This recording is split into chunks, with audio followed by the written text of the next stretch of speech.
All right, good afternoon, everybody. It's Maria Daniels here with another episode of Successfully Chaotic, and I have a great guest today, David.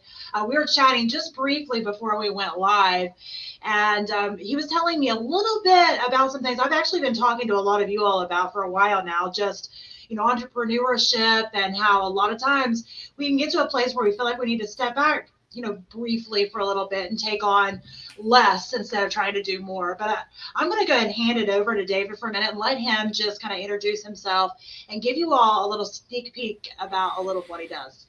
Well, my name is David Somerfleck. I was in the digital marketing space. I still am for about 25 years working for different marketing and advertising agencies. I started off as a web developer, then I got into copywriting, then that got me into SEO, and then mobile design, then e-commerce. And finally, I became a project manager overseeing more broad, larger projects for corporations and large nonprofits. Well, that's pretty awesome. I know I have experience in the digital marketing space as well, and it can be obviously a very diverse industry. And I know a lot of people will, and you can tell me your experience, but I'm going to tell you for me for a second, is a lot of people will call me and they'll ask me specific questions about, this type of marketing and that type of marketing. And I try to explain to them just how vast, it's almost like a spectrum. We say spectrum for a lot of things. Digital marketing, correct me if you think I'm wrong, but digital marketing is very much a spectrum, and we all have kind of our niches and specialties within that broad term. You mentioned SEO and web development. So is that what you would consider your niche? Well, let's unpack what you said, because it's like as you indicated, I think it's quite a lot. Yes. The average business owner or entrepreneur will say, hey, look, I want to be number one in Google. I want to attract more of my ideal customers or clients. I want to increase revenue. These are all appropriate goals. Nothing wrong with that. The problem always is in the execution. And what I do personally and professionally is more of a holistic overall approach, because you can't take SEO, e-commerce, content marketing, what else is there? PPC, which is pay-per-click, short for paid advertising. You have content marketing, content repurposing. There's mobile design. All of these elements have to work as part of the larger whole, or else what happens is you don't really get the opportunity to outrank competitors, which is what SEO, search engine optimization, is all about. So what usually happens is that people who are new to digital marketing or online marketing will focus instead on the lowest hanging fruit. So I'll go to your free do-it-yourselfer template builder of the month, get a free template, and then wonder, why am I not number one in Google? How come my phone isn't ringing? And I could tell you many stories like that, from lawyers to large organizations that had that same experience. I've seen it hundreds of times, if not thousands of times, where you'd feel bad for the business owner, but it's almost like what they call repetition compulsion in psychology, where you keep doing the same thing repetitively, hoping for different outcomes. A free do-it-yourself template is not meant to accelerate business growth or give you a professional online presence. It's meant to give you a taste of what it could be. And then you can purchase these incremental elements, like we just mentioned, in bits and pieces, right? That's really not the way effective digital marketing is supposed to work. It's supposed to work like a rotating circle, so that you have all these different elements, like they say in automotive, where everything's firing, all the pistons are firing. So I write a blog post, it has appropriate SEO, it has mobile design, it's got, links to my e-commerce services or products and so on. Does that kind of make sense the way I'm saying it? No, absolutely. And I think that's perfect. I think that you're kind of painting this picture for people out there that maybe own businesses right now, but they don't really understand the world of digital marketing. Right. And it is, it's hard to understand for a lot of people, even people in the marketing space. My personal niche is creative marketing. My personal niche is not digital marketing. Now, my team, as I built my business, like if you was to look at all my team, more of us specialize in digital marketing. That's how we kind of became, Well, doing that more. But I am a creative marketer, so I just want to kind of paint that out there for people that I think it's important to kind of talk about these things because it could be, it's a lot to try to understand. That's why you need a well, professional. let's be clear. Anybody who does digital marketing, first of all, it should be creative marketing. To Mm-hmm. me, it's like the old saying. I in college, I pursued a degree in creative writing.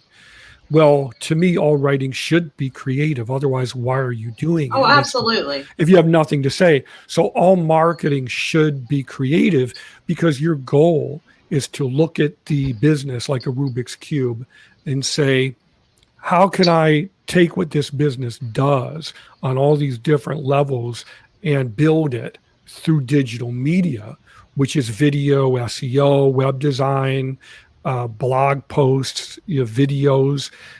There's so much that you can do. People get lost in the weeds Mm-hmm. where how much is a website? How much is SEO? How much is e-commerce? Well, I have a website. How do I go buy SEO? It doesn't work that way. It's a service that goes on over time. So, you can't take a business and make them number one in Google overnight. It usually takes at least several months. And a lot of that base really depends upon their local competition, their ability to scale and accommodate growth.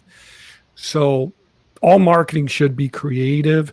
And when I use the term digital marketing, it's I'm talking about using online marketing, but also using Mm-hmm. digital tools. So in other words, nothing is held back and everything should work in unison.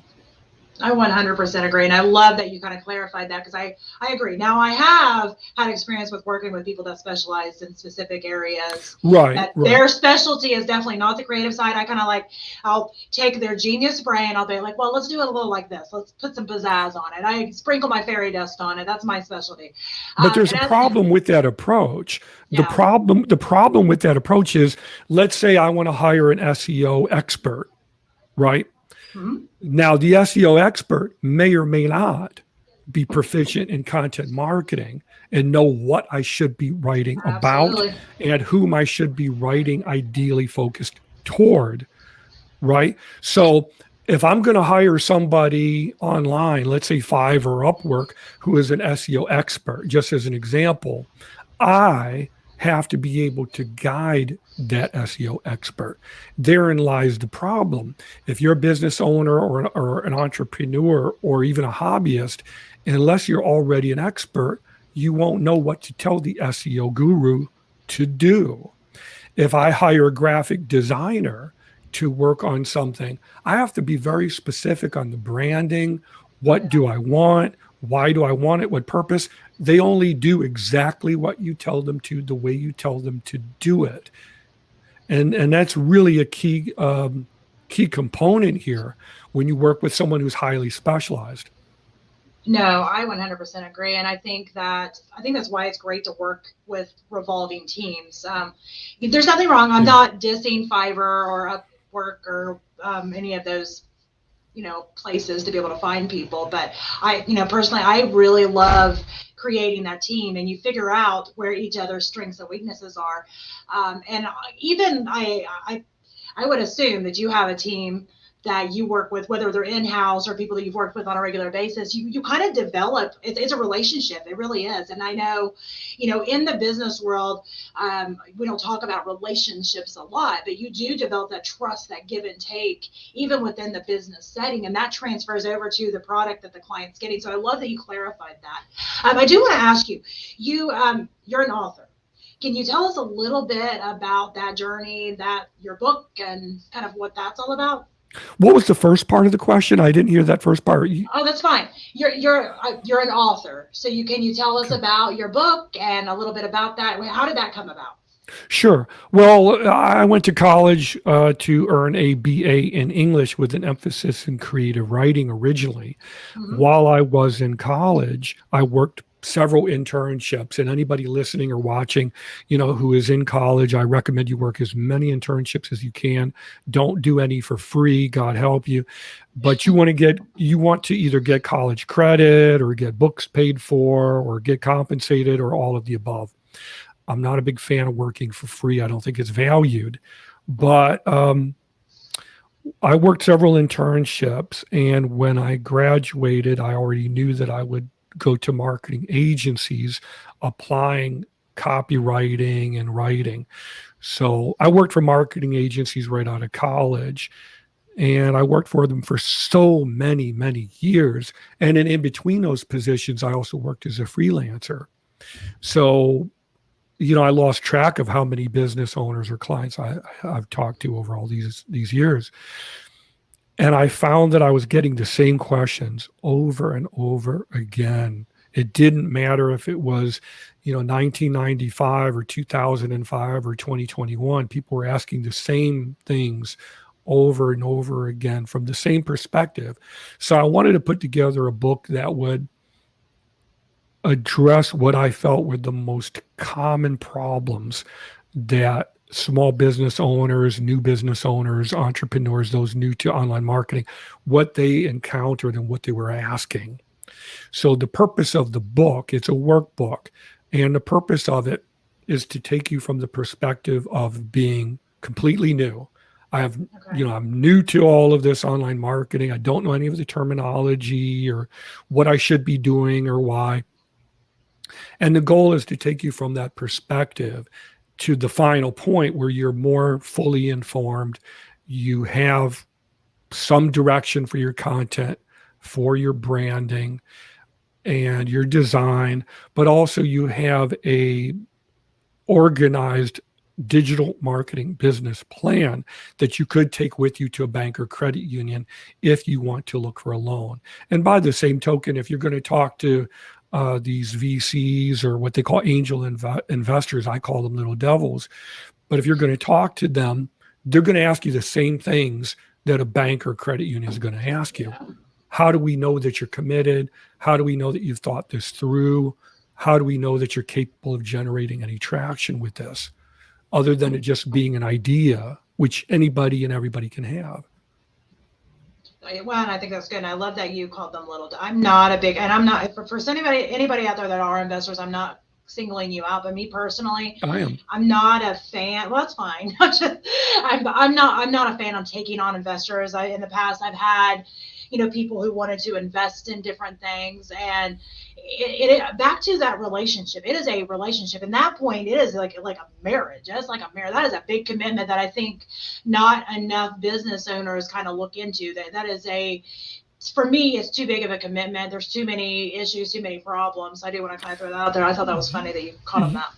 Yeah, they're little devils because they are always going to take a part of whatever you may already have. Yeah. If you're a new business and you have no equity, then they're going to want your house or your cars or whatever type of collateral you have in case it goes belly up, because statistically, the failure rate for new businesses is in the 90 percentile. And I don't think anybody has done any research since COVID began. So the failure rate for a new business today in the US is going to be in the very high 90 percentile. And statistically, businesses don't really begin to show profits that are measurable, where they can actually invest in marketing to grow exponentially until year number 5. No, absolutely. And I think that, we've kind of briefly mentioned at the beginning, just the idea of entrepreneurs taking on too much. And we talked a little bit about burnout and all those things. But I think, that is a very large part of why at least some businesses fail, because I know I've talked to people who have had businesses in the past that are starting new businesses and coming to me for consulting work and such. And, that's a big I guess, fear and concern for their future businesses. They've been there before, they know it. And the burnout is real. They take on too much. And as an entrepreneur, you're wearing 15 hats and doing all the things until you can get to the point where you can start delegating and bringing people in. Well, so, I mean, can you want to kind of discuss about that a little bit? Well, I'd like to unpack failure because nobody ever talks about that. When you watch these podcasts on YouTube, and I'm not singling anybody out in particular because they're far too many. But I mean, if you look at these magical self-help gurus and all these podcasts, make $1 million with no money overnight and everything, life doesn't work that way. Business certainly doesn't work that way. There are no shortcuts in life, in relationships, or in business. You get out what you put in. It's called cause and effect. And I think in business, once you failed, and nobody likes it, nobody likes the way it feels, but you learn a lot from it. And the same is true for relationships too. If you failed, then you have that 20/20 hindsight that you can refer to. What went wrong? Why did it go wrong? How can I make sure that doesn't happen again? Because that hurt, And I think that's really important that business owners and entrepreneurs, even if you're completely new, you own your failure and be proud of it and go back and do an autopsy of it and find out, well, what went wrong? Why did it go wrong? And anybody who tells you they never failed, they're either extremely new or lying. And I mean, I had a nonprofit business that was absolutely horrendous from day number one. It failed, and thank God it didn't fail miserably. At best, it broke even. But it was a nonprofit mediation organization that I started a long time ago. And I had some experience in mediation. I believed in it, and I enjoyed doing it. And I really liked being able to help people who are struggling and not have to go to court and resolve issues. So that was the idea. Of course, we had a beautiful custom website because I made it.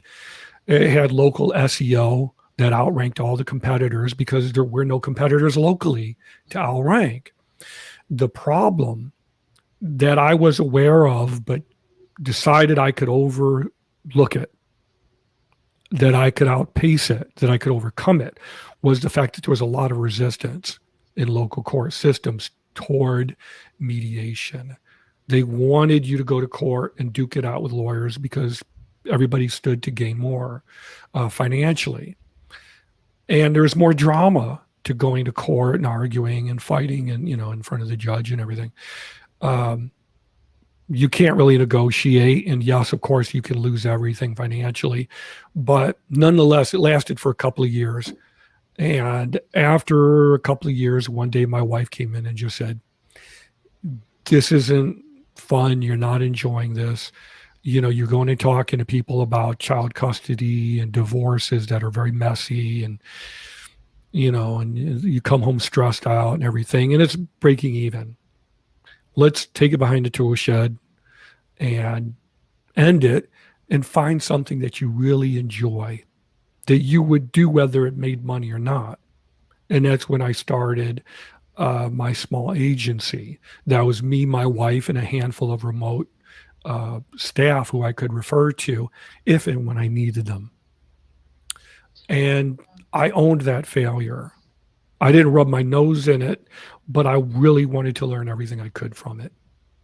And I think it's important. I agree. And I think that's a huge thing. We talk a lot on this show about struggles and failures. And it's not because I want to be pessimistic. I don't. I'm very optimistic, but it's because, like you mentioned, I needed to hear that back whenever I was going through my own failures. And I kept thinking it was just me. I'm like looking around for anybody else that that way I didn't feel like such a failure. I was failing, but I didn't want to feel like a failure, because those are two different things. Yeah, you don't really have insight. Yeah, you really don't have insight until you have felt pain and humiliation and been knocked down to your knees. When that happens and you get back up again, you get insight. You get insight based on real world applied knowledge that people who if you just watch videos, if you only look at blog posts and podcasts, you don't get the full robust knowledge of saying, yeah, I went out there and I started a business and here's what happened.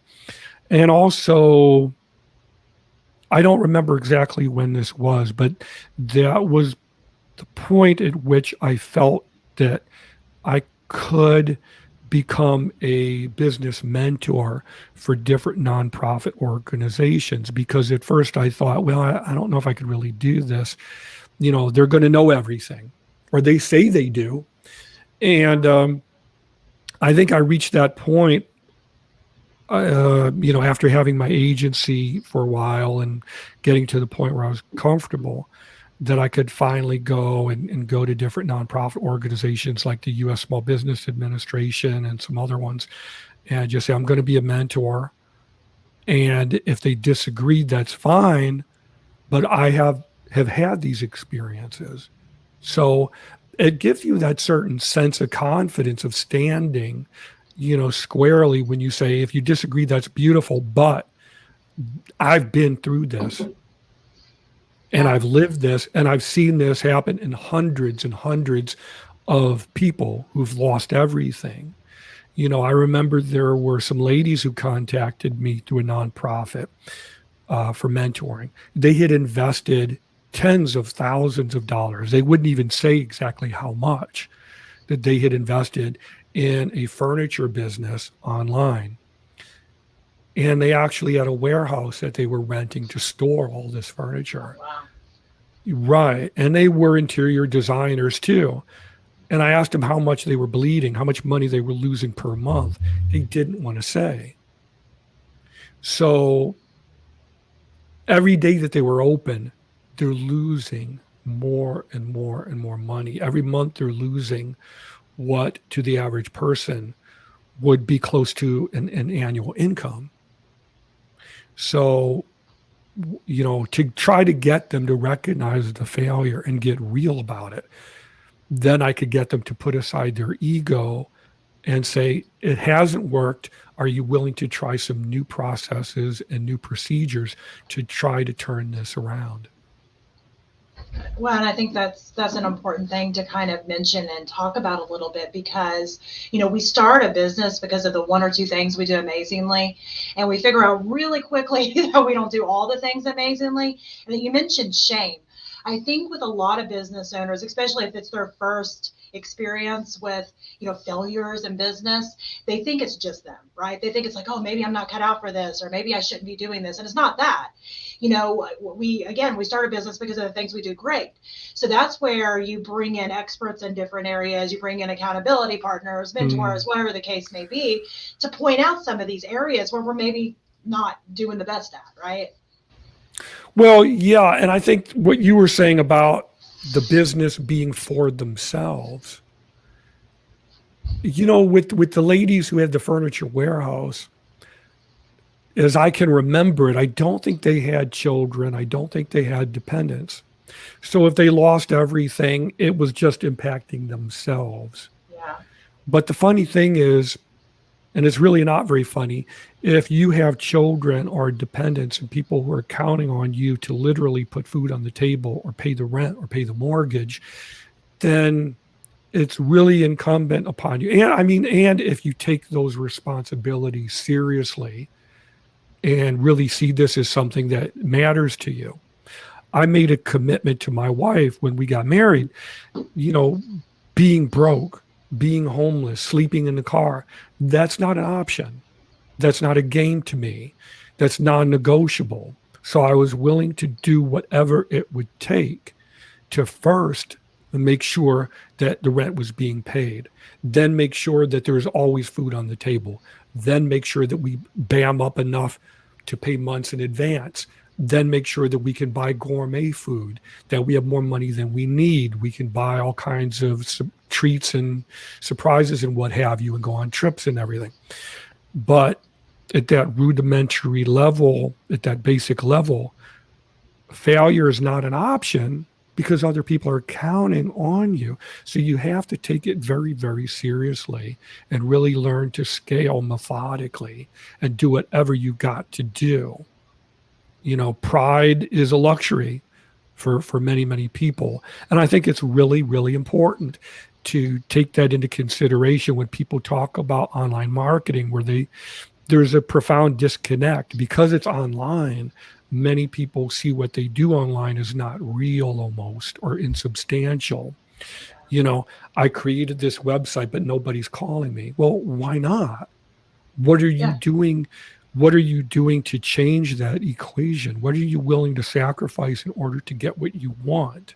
If you're not willing to spend $3,000 to make 30,000, then there's a problem with that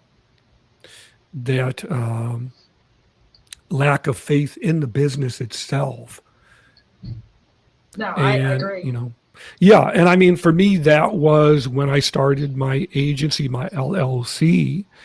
I remember there were lean times. There were times I didn't know what was going to happen, but I did know that we're not going to be sleeping in the car. That's not an option. We're not going to not be able to pay the rent. So I'll do whatever I have to do. And I remember I was working full time at a marketing agency, and in the evenings and on weekends, I was teaching boot camps and workshops at every library and coffee shop and cafe I could possibly find. So to say I was grinding was an understatement. And I'm picking up clients online. I'm working as a freelancer. So I was doing work that I enjoyed doing, but it was at a pace that I wouldn't want to do again. No, and you mentioned grind. I'm glad you brought that up, because that's a term. It's kind of one of those things that's it's necessary in different parts of your business, but you can't live there, right? You can't live in that grind hustle mentality. No, it just doesn't work. And so I love that you mentioned that. Yeah, when people talk about hustle mentality, I mean, it's this mythology that if you just work a little bit harder, things will somehow turn around. Well, if what you're doing now isn't working and you do more of it, what are you going to do? Yeah. And then what? If you make more money, what will you do then? Are you going to invest it into infrastructure like Amazon is legendary for doing? Or are you going to go and spend it on, treats and vacations and what have you, go party? There's nothing wrong with doing those things, but you have to do everything in its right order and in its right place, just like digital marketing. If I create a website and it has no SEO or incorrect SEO, it doesn't do much for anybody. If I don't have any content for my website when it goes live, what good does that do me? Google has nothing to index. If it won't work on my smartphone, what's the point? So you have to take all of these things into consideration. Hustle mentality is marketing. It's basic marketing 101, where they're telling you this pie in the sky thing. It's not working more, it's working less, but more smartly. As we were talking before the podcast began, I'm pretty comfortable now. And every day I thank God for that. I don't take it for granted at all. But I'm at a place where I want to work with fewer clients, but clients who want more. They want specific outcomes that are achievable, that are organized and deliberate and time bound, so that their expectations are realistic and they're tempered by being smart and organizing. So I think hustle is okay, but as long as it's within certain strictures of being organized and thought out and deliberate, knowing your local competition and knowing what you will or won't benefit from. When I taught workshops, I remember I tried some and nobody came. And I ended up... Oh, I was there before. Yeah. And I learned that the more sensationalistic sounding I made the title, the more people would come. Then I learned that if I scheduled it on a weekend, a Saturday afternoon on a holiday weekend, I could literally fill almost any conference room. Yeah. And that was how I learned to start packing these rooms and make more in a conference or boot camp than I could, working for a couple of weeks at an agency. But you don't quit that job because that's your bread and butter. So yeah, you have to learn through trial and error and then learn as you grow. Hustle is good, but only with the structure. It's like this quote that I love very much from Henry David Thoreau, who wrote Walden. And he said, build your castles in the air, for that is where they belong. Now put your foundation beneath them. I love it. I think it's great. And, I think there's a time and a place for everything. And I think one of the things that I don't think we, mention in entrepreneurship a lot, and well, especially in the business world a lot, is just, how am I feeling about this right now? Like you mentioned something earlier and the thought came to my head, but you were on a roll. So I was like, yeah, I was like cheering on the inside. So I don't want to interrupt you, but a lot of this, I think, traces back to our purpose, right? As humans, we are constantly just seeking purpose and value. So, yeah. I mean, I think that is a big reason. Our why is why we started our business. And you mentioned even, promising your wife that all, what your life would look like. That's a big purpose. That's a big why, right? Yes, absolutely. That purpose was, you're talking about different purposes on a multiple, on multiple mm-hmm. levels, really.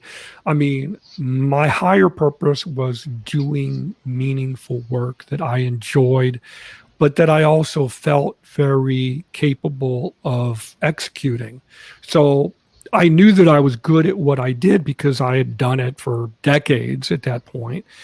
And, I felt that, the work I'm doing is much greater, more personalized, much more care and attention is put into it than the majority of what else I was seeing around me and what I was hearing from all these business owners. So I knew that I could do good quality work and deliver specific outcomes. So now it's, okay, how do I communicate that to the potential client, but also get them to meet me halfway across the street where they can be clear about what their goals are and set realistic goals and expectations. So we're doing more than creating just a template. We're using this medium that everybody takes for granted now to help you exponentially grow a business using all these different tools and mediums. And yeah, as far as, my wife, like I said, that was non-negotiable. So it wasn't an option of just saying, well, I tried and it didn't work. Maybe one thing you tried doesn't work, but you don't have the option of laying on the couch and, watching General Hospital or something. That's not an option. So, and even then, it's like once the money is in the bank, you can't rest because you've got to make sure that keeps going at a regular, recurring, rotating basis, just like digital marketing, what we were saying before, with the wheel rotates and hits on all these different cylinders with the SEO and the content and the design and the PPC and the redistribution and the branding, and it keeps going. Yeah, and I think I like that you mentioned that you want your potential clients to meet you halfway there. I think that's a big part. I think they have to, because especially in the marketing world, I have seen this myself, where a client will come to you and they'll say, okay, well, I want to increase my online web sales or whatever the case may be. But how? Yeah, exactly. They look at it like an ATM machine. They're like, oh, well, I'm going to put X amount of dollars into it, and then I can just stand there on the other side like this, right? Waiting for it to come. And, I think it takes a while for them to understand that there's work that you have to do. Yes, there's things that can be created. There's experts like yourself that does great with SEO, does great with websites, but they have skin in the game. They need to have skin in the game. Right. There's a story that's a really good example of this, and I'll try to tell it very quickly. There was a lawyer who I consulted with a long time ago, and he was a very nice, gregarious man. And he said, well, okay, I have a website, but I'm not getting any phone calls or emails through the website. I'm trying to grow my legal practice and nobody is contacting me at all. I said, okay, I'll take a look at the website. Well, he had a free do-it-yourselfer template website. No real surprise there. He had one photo of himself, and the photo of himself, he looked very stern, like this, like he just got his tax returns, and there's like a shadow over his face. He looks very serious, very intimidating. Most people, when you go to a lawyer, you're already in dire straits. You're kind of scared. What's going to happen? I don't know what to expect. He had almost no content at all. There were no blog posts, no videos. There was no branding to make him stick out. His website had no SEO, so no way to find him locally unless you knew the specific website to go to. And anyway, long story short, after talking to him several times and digging, I found out that the lawyer was still a partner at a very large, extremely large, very, very profitable, old school law firm. And they didn't have a website at all. Oh, wow. So because they were such an old established law firm, they got all their clients through referrals and people who use the phone book. And I guess there are still people in the world who do that. And they probably billboards too. But the thing was, he was already working at this large major law firm. He didn't really need to get people referred through his website. So he was willing to do whatever was free and whatever was quick and easy for him. But when it required hard work, organization, commitment, he didn't have the interest. And why should he? He's got the major law firm that's already giving him the beautiful home, the sports car, and the 401k and everything. So his heart really wasn't in it. And after talking to him several times, I just told him, I said, here are my technical recommendations: that you get a professional website, you get someone to help you write at least 30 blog posts, get local SEO so you can attract more of the right clients for you, set up automated appointment scheduling and so on. And I knew he would never do it. But I just told him, this is what I recommend. And after that, have a nice day. And I checked the website like 6 months later, and it hadn't changed one little bit. No, and he probably didn't feel the need to do that. He probably didn't feel the need that was going to change his life. And I think that's what keeps a lot. He had no motivation. No, there was no motivation. It wasn't going to, the purpose of why he became an attorney, who knows? But he was fulfilling that every day anyway. The purpose for having the website, I think it sounds to me like he was just checking off a box of what he thought he should be doing. But when it came down to it was putting the ball in his court to where he had to put some effort and work into, he was like, I'm good. And I think that's where a lot of people are. And I think for people that are listening, I think that's an important story, because you need to ask yourself whether you're, an entrepreneur or you own a business with employees.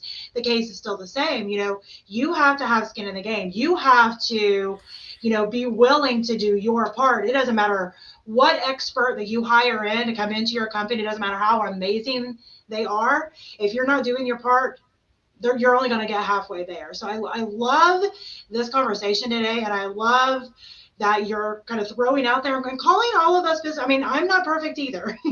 None of us are. No one is. No one is. All you can do is just try to be as honest and be as transparent as you can. So I believe in being very forthcoming with people and giving them all the information. And like I said, I'm very blessed that I don't have to worry about it. I don't have to chase after clients every day like I did before. So if they don't want to work with me, that's fine. Good luck. But I think it's really important that people have full information, because there's so much disinformation online now, with, whether it's a blog post or what have you, that will tell people someone's opinion or some information, but the information isn't in context, or the information isn't complete. So the person reading it may not understand everything, or may misunderstand what they're reading. Absolutely. I do want to ask you. Sure. Ask me anything. If somebody is interested maybe in you taking a look at their site to figure out if they need to do something, do you do consultations? Sure. How does that work? Sure. They go to dms.blue, and there's a link there to schedule a free consultation. I keep it between 15 and 30 minutes, primarily to answer initial questions and see if we're a good fit for each other. And if they think that yes, we could be a good fit together. Then there's other choices. They could hire me to be a digital marketing consultant. We could talk on video like you and I are doing now, and we could take things from there. I have all kinds of packages and different deals. That's awesome. And I love that. So I'll make sure that in the show notes, there's a link to David's website. And can you also mention to people the title of your book and maybe where they can get that if they're interested in learning more about that? Absolutely. Yeah, my book is called The Road to Digital Marketing Profits. And make sure you get it from Amazon because I update it fairly regularly. I'm actually in the process of updating it again because there's always more that I want to add. There's infographics I want to include. There's more links. There's just more I want to add all the time. So I'm not saying don't get it, but buy it through Amazon. That way you'll get the latest edition. Whereas Barnes and Noble and Walmart may carry it as well, but I don't know for sure if they're going to have the latest edition. That's great advice. And I mean, in the world of the world in general, it's always growing and changing. The world of digital marketing, I feel like it changes on a daily basis. So I think that's amazing that you're keeping that updated. So I'll make sure for everybody that is listening that the link to David's website will be in the show notes, as well as the link to be able to get his book. I'm actually going to get that as well. And I love reading books anyway, and I love reading books of people that I've talked to. It brings it to life more because once we've kind of had a conversation, I get to know kind of your personality and how you think about things, and then I read your book. It kind of brings it all to life. So I really, really appreciate you being on here today. It's been amazing. Absolutely. Well, I really appreciate your time. I'd love to answer more questions if there's listeners or watchers who have more questions and really want to dig down deep.